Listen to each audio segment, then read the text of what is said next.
Welcome to Tuesday. My name's George Gary, and I am I rarely say former pastry chef from the Walt Disney Company, but this week we're going to say it because we're doing a bunch of recipes that I created or I worked on back in the 80s and 90s.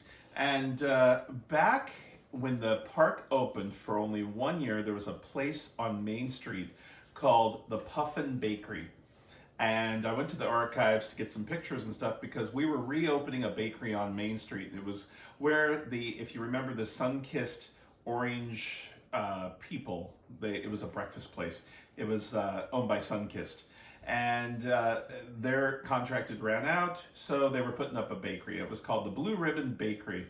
And I have a picture, which you'll see at the end, of me on Main Street standing there on opening day. We had just cut the ribbon, and I created a bunch of dessert pieces that were more breakfast for the morning crowd, and then we'd go into cookies and they would bake them right there so you could smell the chocolate chip cookies being made. For a while, Nestle was a sponsor, and we had to make a Nestle Toll House cookie, which wasn't as good as our cookie that we did. But later in the week, I'll be doing that cookie. So today we're going to be doing a carrot pecan muffin that served for breakfast, and the only thing different between it being served in the afternoon and in the morning was cream cheese frosting. And then we called it a carrot muffin cupcake, and we made it smaller. And the other thing we're going to do is a chocolate chip cheesecake that we made.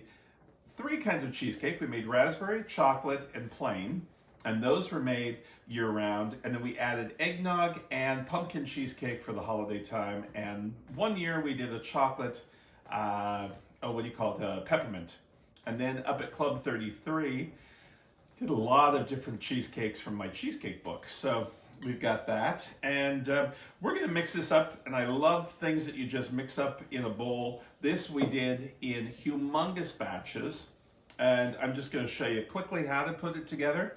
The thing is we're going to use mega muffin pans. And these are the exact ones that we used back then. And I sprayed the inside and the outside. We didn't use paper wrappers. We didn't want people to be walking around the park, pulling the paper wrapper off and throwing it on the ground. So, same thing, you don't see straws there. So there's all sorts of different things. 1993 was my last year at Disney. And yesterday, if you didn't see the show, I showed my chef coat and some other things. But today, I write cookbooks and I teach all over the country. And I also do the morning show down in San Diego and some other places too.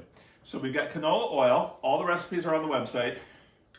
Canola oil, a lot of sugar. This is a big batch. This is a strange recipe. When you look at it, it will say 1 cup, 1 cup plus a half a cup plus a tablespoon of oil. It's because of how I had to make the recipe. It works this way, so make sure you measure correctly. We've got granulated sugar, and we've got eggs. And we're gonna blend this up first, and then we will just take and place. Now, using the oil instead of butter, it's less expensive, but the other thing is canola oil will keep the cake moist longer. And we need to keep these moist all day long because they'd be sitting out. Then we have our flour, our baking soda, and our spices. And I'm just gonna blend that in there. But before I do, let me add some vanilla. We'd go through gallons and gallons of vanilla per day at Disney. And later in the week, I'm going to be doing some cookies. And I'll tell you how many batches of cookies we would do on just a normal day. So there's that. I'm going to hold that off to the side and take all my dry ingredients. Now, you could use a mixer if you want, but you don't need to. We're going to fold this in. Another secret to this recipe is when you make it, make sure you grade your carrots. Don't buy already grated carrots. If they're already grated, there's something wrong with it. They don't have the flavor. One time at Disney, we didn't have any carrots to grade, but they had packages of carrots that came from the coleslaw, and the carrot cakes had no flavor. So you need the carrots in there that have been grated. Must be they haven't been washed or something. So anyway, look in there. Neil's going to show you what it looks like. Our batter. And then just like that. Clean the edges. This is a large mixing bowl. We're gonna put our pineapple in and stir it. Now the pineapple is only 1 can, 20-ounce can drained, so that's kind of what I based the recipe on. So that's why you've got the other strange ingredients. I didn't want you to have to buy 1 full can of pineapple, and then coconut, carrots, and we've got some pecans. And I just take pieces and crumble them with my hands like that. We bought them already chopped up, but I had some like that in the pantry.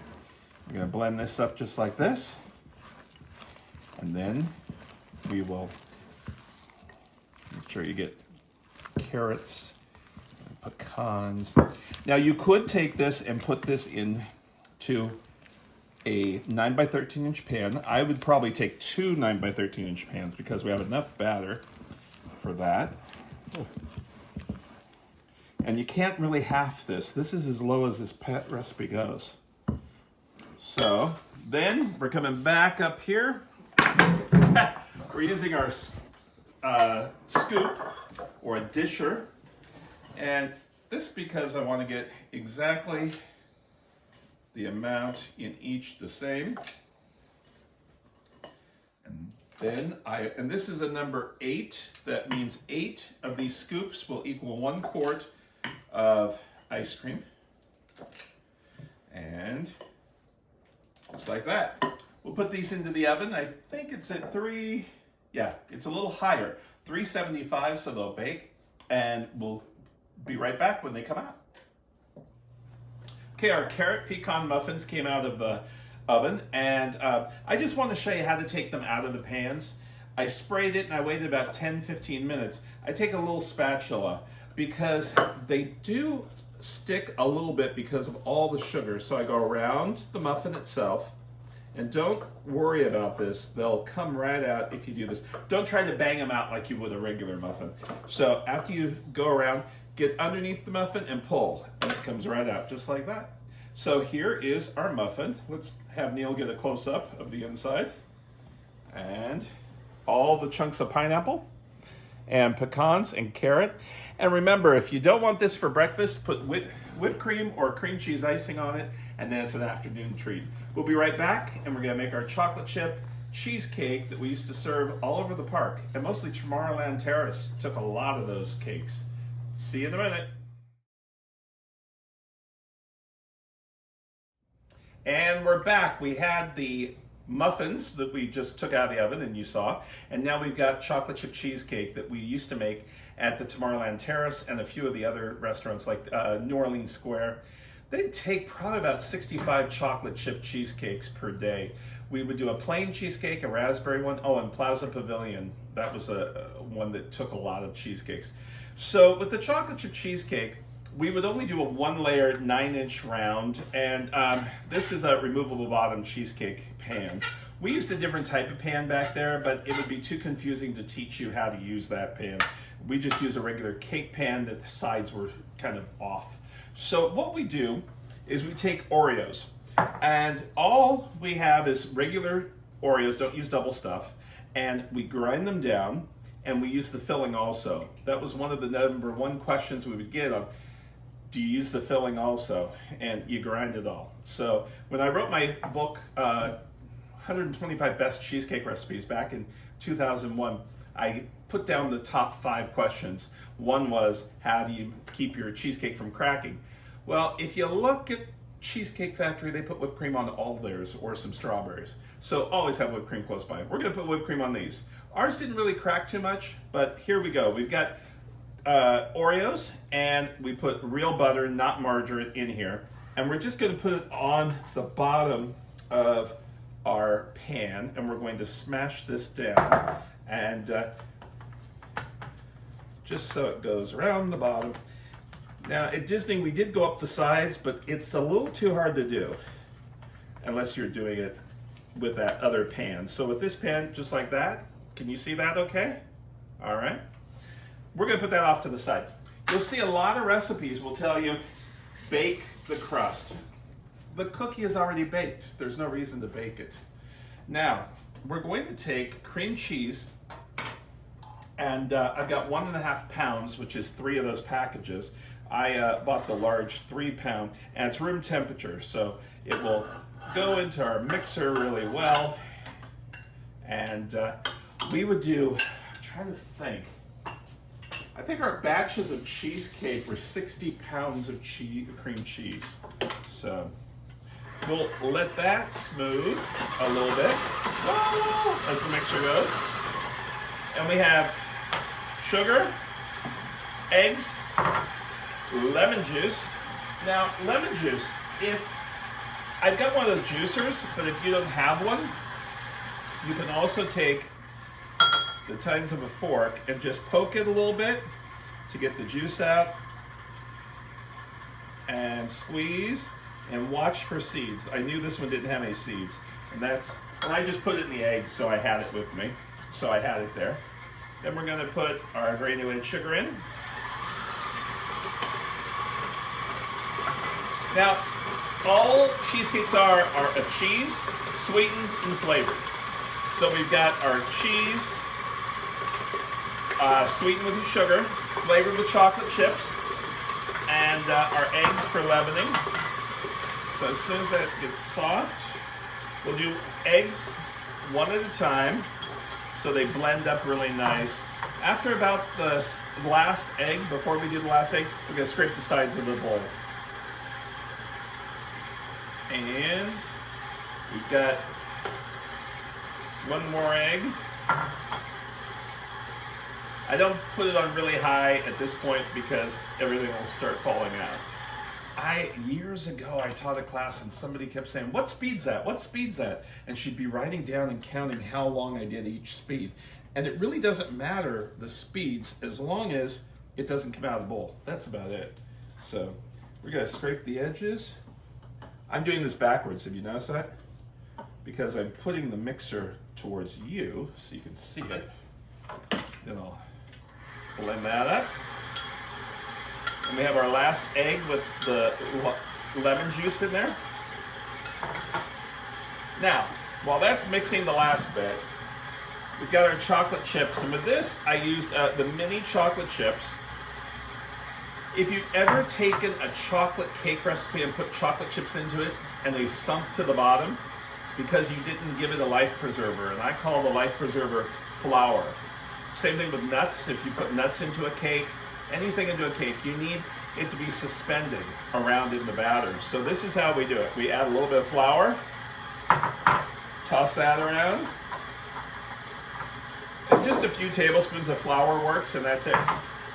So here's our batter, and I'll put the chocolate chips in by hand. I'm just getting everything off of that. And the reason why we do it by hand is I don't want the chocolate chips to crush, and I want to make sure I've got the whole edges done. So Neil's gonna come back over here close so you can see the inside. And I'm just going to the bottom to make sure I don't have any cream cheese and clean the edges, just like that. Then I will now these will suspend in the batter because they've got the flour on it. Same thing if you do chopped nuts, fruit, anything like that, little cherries, you want to put that in. So now we're going to put this here and take this and place it into our pan. Now, I do not use a water bath. It's difficult to do a water bath with that many cheesecakes, and really, the water bath doesn't help. And I have people swear that you need a water bath, but then after they've had one of my cheesecakes that I don't do with the water bath, it works. I try to make it as easy as possible. All right, so we're gonna put this into the oven. It takes about 45 minutes to an hour. Then we let it cool overnight, normally 3 hours. And then I'll put a whipped cream topping on it, and we'll show you what that looks like when this comes out. See you in a minute. Okay, our cheesecake came out of the oven, and I refrigerated it until it was nice and firm. And I made some whipped cream. At Disney, we didn't use real whipped cream because you can't keep real whipped cream, say that fast 5 times. You can't keep it on a cake all day long and it having to sit out, even if it's refrigerated. Try to do that at home. The whipped cream will start melting and doing strange things. So what we used was a product that you could kind of buy today. The same type of product is called Pastry Pride. It comes frozen in an industrial place like Smart and Final. But you can use real whipped cream like I'm going to today. So I'm going to show you just what we did. Act like this is Pastry Pride. So we're going to put the whipped cream on top. And I've already whipped it, right? So now I'm going to ice it a little thin. Now I go to the edge. You watch how I go to the edge. I have one glove on because I'm going to do some swirls, I think. Maybe I didn't get enough whipped cream. Oh, yeah. Let me take some more of that whipped cream off because I need to make swirls.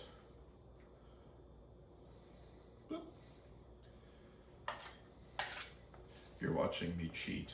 Nah. Okay. So we're going to go to the edge with the cream. Now we would do hundreds of cheesecakes a day.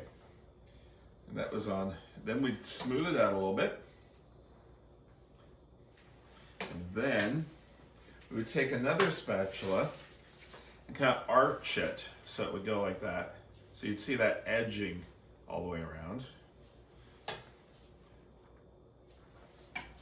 And then we would do, so our locations would know how to slice this into 12 slices.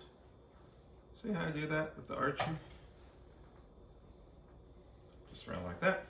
Try to keep it as smooth as possible. But when people get a slice of cheesecake, they can't see the whole cheesecake. So, just like that. You can use a hot spatula. This is an offset spatula. Now we're going to take a pastry bag with a star tip and make our swirls. But before we do the swirls, I found this out in my garage and I don't use it, but this is the exact type we had at Disney. You would do this, just lightly tap, and it shows each piece, and then they would know exactly where to cut the cheesecake.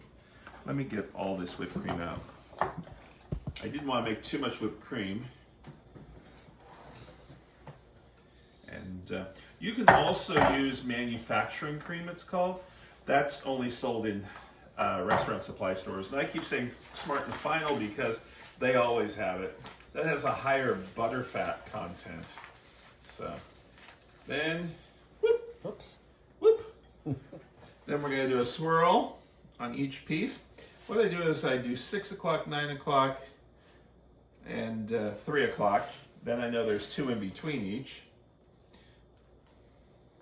Just like that. So each slice has the swirl. I don't remember. I don't think we put one in the middle.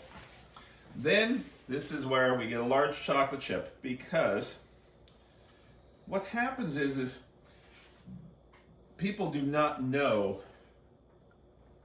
what flavor is inside all the time. They're just grabbing it. So we would do a chocolate chip on the chocolate chip, a raspberry swirl on the raspberry, and the plain cheesecake we would keep plain. Pumpkin during the holidays, we would sprinkle a little bit of cinnamon sugar on top, just in the swirl, and just go across. Sometimes people got 2 chocolate chips, but we use a large chip like this, and that would make up our chocolate chip cheesecake. So that bakery opened up in, excuse me, 1990, and I was looking at my dates. So anyway, here's our chocolate chip cheesecake. We serve that around the whole park, and then our muffins for the morning. So thanks so much for joining us. We hope to see you tomorrow for another Disney day. Take care and have a great week. Bye now.